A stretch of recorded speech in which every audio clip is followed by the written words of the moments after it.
Salut, je te retrouve maintenant pour une vidéo organisation. C'est très important pour moi que tu arrives à organiser ton quotidien au mieux, déjà pour faire les tâches que je t'ai demandé, et surtout pour que tu aies beaucoup plus de temps pour toi, pour souffler, et que tu sois beaucoup plus sereine. D'accord? Donc la première chose dont je voudrais te parler au niveau organisation, c'est le fait de planifier.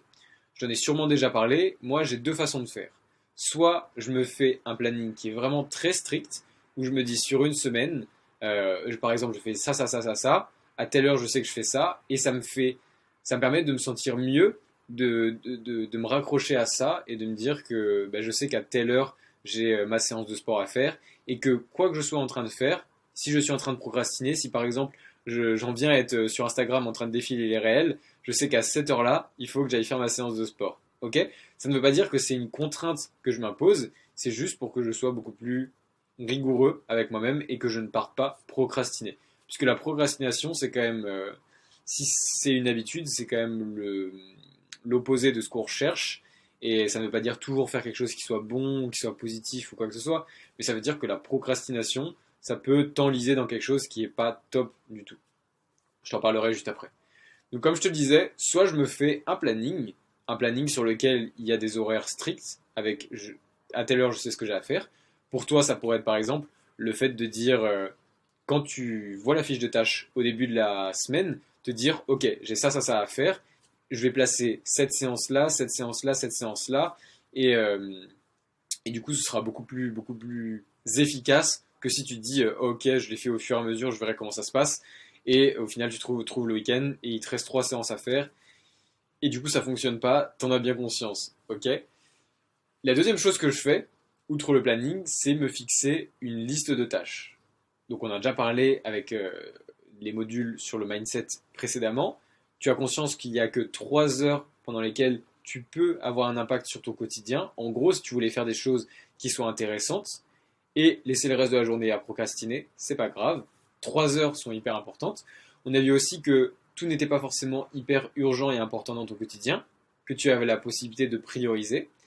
Et du coup, moi, ce que je t'invite à faire en deuxième, c'est une liste de tâches. On l'a fait aussi, et je t'invite à re-regarder ces modules si tu en as besoin.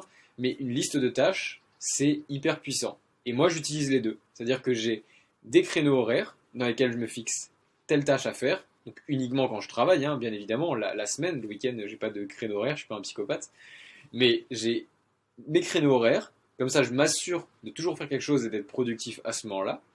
Et j'ai une liste de tâches. C'est-à-dire que j'ai une liste de tâches en gros générale dans laquelle je mets toutes les choses qui me passent par la tête et que j'ai besoin de noter pour ne pas avoir à les conserver et à me dire oh je vais l'oublier, ça va me rester en tête et du coup ça va remuer. J'ai une liste de tâches globale avec des choses qui sont perso, des choses qui sont des idées de posts par exemple sur Instagram, des idées de séances de sport à faire, des idées de choses à créer pour toi qui me regardent actuellement. Et tout ça, je le fais grâce à une application mobile qui s'appelle Todoist. Donc, je te mettrai le nom juste en dessous dans la description de cette vidéo. Todoist, c'est comme une to-do list. Et c'est vraiment quelque chose que j'utilise au quotidien parce que je peux l'utiliser sur mon téléphone et je peux l'utiliser sur l'ordinateur. Ça me permet de créer des listes de tâches et de les répertorier en fonction de ce que je veux. Donc par exemple, j'ai une liste de tâches perso, une liste de tâches choses à Instagram, idées de posts sur Instagram. Enfin, voilà, j'en ai plusieurs. Et comme ça, dès que j'ai une pensée, dès que j'ai quelque chose qui me vient, par exemple, là en ce moment, j'ai souvent des amis qui me parlent de reportages qui sont hyper intéressants. Et pour ne pas oublier de choses comme ça, eh bien, je la mets dans ma liste de tâches. Et comme ça, ben, je sais que j'ai ces choses-là à faire. Ok?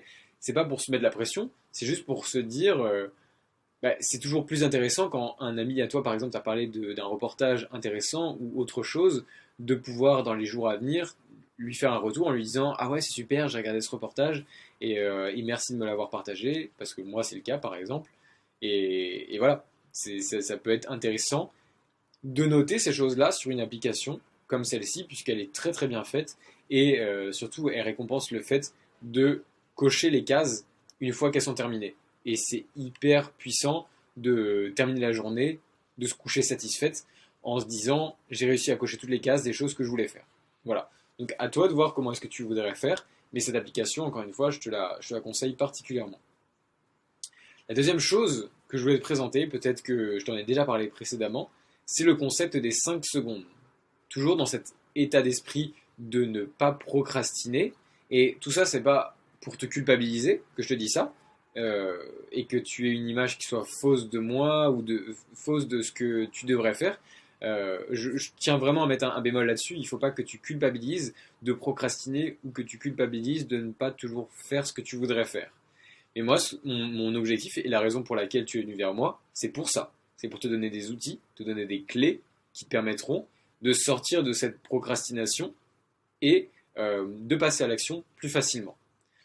Une autre technique, comme je te le disais, qui te permettrait de passer à l'action plus rapidement, que ce soit au niveau de ce que je te propose dans le challenge, ou alors juste le fait, par exemple, de faire ta machine, de passer j'ai du mal à parler, de faire une machine à laver, d'aller repasser du linge ou quoi que ce soit. C'est hyper sexiste ce que je viens de dire, je m'en rends compte. Mais voilà, une tâche qui te saoule, mais que tu sais que tu dois faire. En gros, voilà, je pense que tu as une idée en tête. L'outil que je veux te présenter aujourd'hui, c'est le concept des 5 secondes. Le concept des 5 secondes, c'est hyper simple. C'est en gros te dire qu'à partir du moment où tu as en tête une pensée, une action que tu devrais faire, eh bien il te reste que 5 secondes pour te mettre à l'action et aller faire cette tâche. Ok ? Donc moi j'aime bien utiliser le fait d'aller mettre du linge à laver. Si tu sais que tu dois le faire, que c'est le moment pour toi de le faire parce que la panière elle est à ras-bord, à partir du moment où la pensée t'arrive en tête et que tu te dis ah oui tiens aujourd'hui ce serait bien que j'aille lancer une machine à laver, eh bien il te reste 5 secondes, donc tu peux décompter dans ta tête 5, 4, 3, 2, 1, et il faut que dans ces 5 secondes, dans ce temps-là, tu sois levé du canapé et que tu sois allé faire la machine. D'accord ? Donc ça c'est quand tu sens que tu es en train de procrastiner. Si tu es dans ton canapé et que tu sais que tu as une machine à laver, en gros, utilise la technique des 5 secondes pour passer à l'action. Parce que tu verras que tu seras beaucoup plus fier de toi à la fin des 5 secondes quand tu auras fait la machine à laver, puisque ce sera une liste de tâches qui sera cochée. Et par opposition, il se peut que tu aies des regrets de ne pas être passé à l'action si tu restes dans ton canapé et qu'au bout des 5 secondes, tu n'es pas passé à l'action. Ok ? Donc, en gros, quand tu sens que tu es en train de procrastiner et que tu auras des choses plus importantes à faire, utilise le concept des 5 secondes pour passer à l'action. Et si la tâche que tu es vraiment en train de faire actuellement, donc qui n'est pas de la procrastination, mérite toute ton attention, utilise l'application dont je t'ai parlé, Todoist, qui te permettra de reporter cette tâche à plus tard. Encore une fois, je reviens à cette liste de tâches où tu as hiérarchisé toutes les priorités, toutes les choses que tu devais faire dans la journée pour être fier de toi et te coucher de façon sereine. Et bien l'application te permet de le faire, de lister chaque jour les choses que tu as à faire.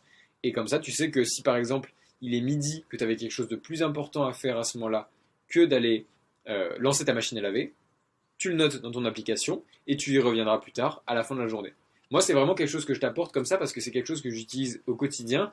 Donc là, au fur et à mesure du temps, j'ai réussi à mettre une liste de tâches en gros dans ma tête. Des choses qui sont pas trop importantes mais qu'il faut absolument que je fasse. Comme par exemple sortir les choses du lave-vaisselle, lancer une machine, aller mettre de l'essence. Ça, c'est des choses qui sont un petit peu bateau. Mais c'est des choses que je sais que je dois avoir fait avant la fin de la journée pour être en gros fier de moi et pour pouvoir passer à la journée suivante. Ok ? Tout ça, c'est uniquement pour pas que tu procrastines et pour pas que tu remettes au lendemain souvent, de plus en plus, et qu'au final tu te retrouves avec un amas de choses à faire, par exemple à la fin de la semaine, et que tu puisses passer à l'action beaucoup plus rapidement. Je te parle de procrastination et dans une vidéo juste après, je te parlerai un peu plus de cette procrastination et des intentions, du fait de poser les intentions. Donc je te retrouve juste après dans une autre vidéo et je te souhaite une belle journée si tu la regardes plus tard. Salut!